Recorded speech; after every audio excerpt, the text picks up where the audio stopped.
नमस्कार, कसे आहात सगळे? आज बऱ्याच दिवसांनी व्लॉग करत आहे. बरेच दिवस झाले रेसिपीज देखील अपलोड केली नव्हती, पण आता तुम्हाला रोज व्लॉग येतील. नवनवीन टिफिन आयडियाज, रेग्युलर रेसिपीज तुम्हाला पाहायला मिळतील.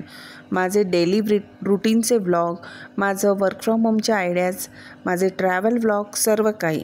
तर आजच चॅनलला सबस्क्राईब करून ठेवा, म्हणजे तुमचा एकही व्लॉग मिस होणार नाही. आज आहे गुरुवार.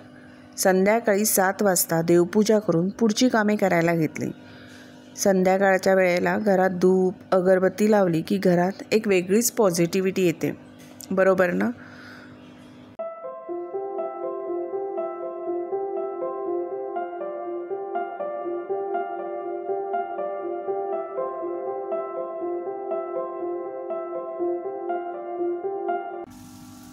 आता सगळ्यात पहिले सिंकमध्ये जी काही भांडी होती, मुलांचे डबे होते, ते सगळे धुवून ठेवले.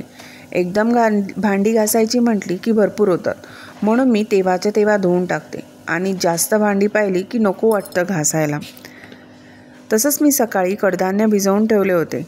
आता त्याचं पाणी काढून रात्रभर मोड आणायला ठेवेन, म्हणजे सकाळची स्वयंपाकाची सोय होईल. मी इथे मटकी आणि कुळीत भिजत ठेवले होते.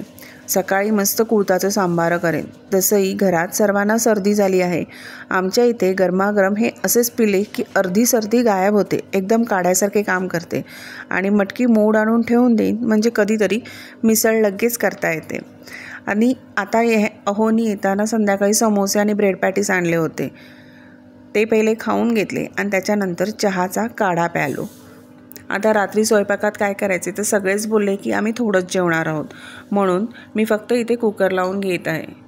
बाकी सकाळचा सगळा स्वयंपाक आहे, म्हणजे सकाळी मी शेंग घालून सांबार देखील केलं होतं, ते सुद्धा होतं. त्याच्यामुळे मुलं बोलली की आम्हाला चपात्या वगैरे काही नको आहे. मग म्हटलं चला, माझं अर्धं काम वाचलं, त्यामुळे फक्त कुकर लावून घेतला. मग जी आधी सगळी भांडी धुवून ठेवली होती ती पहिली ट्रॉलीमध्ये ठेवली व्यवस्थित. हे सगळ्यात मोठं काम असतं की आपली भांडी धुतलेली परत ट्रॉलीत ठेवा, परत दुसरी भांडी घासा. म्हणजे ह्याच्यातच अर्धा वेळ जातो.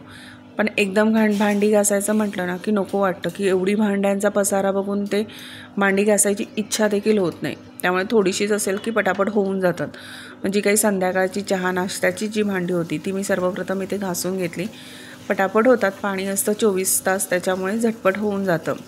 आता रात्री जेवणाला मस्त कुकरमध्ये गरमागरम वाफाळता भात लावलेला तो वाढून घेतला. बरोबर शेंगा घातलेलं छान सांबार घेतलं आणि मस्तपैकी पापड भाजले. एकदम साधं सिंपल जेवण झालं, पण खूप छान होतं जेवण. सांबार एकदम मस्त झालं होतं. रात्रीची भांडी घासून घेतली आणि असा माझा दिवस संपवला. माझा व्लॉग कसा वाटला हे नक्की सांगा. आवडला असेल तर लाईक, शेअर, सबस्क्राईब आणि कमेंटसुद्धा करायला विसरू नका. भेटूया उद्याच्या व्लॉगमध्ये. तोपर्यंत गुड नाईट.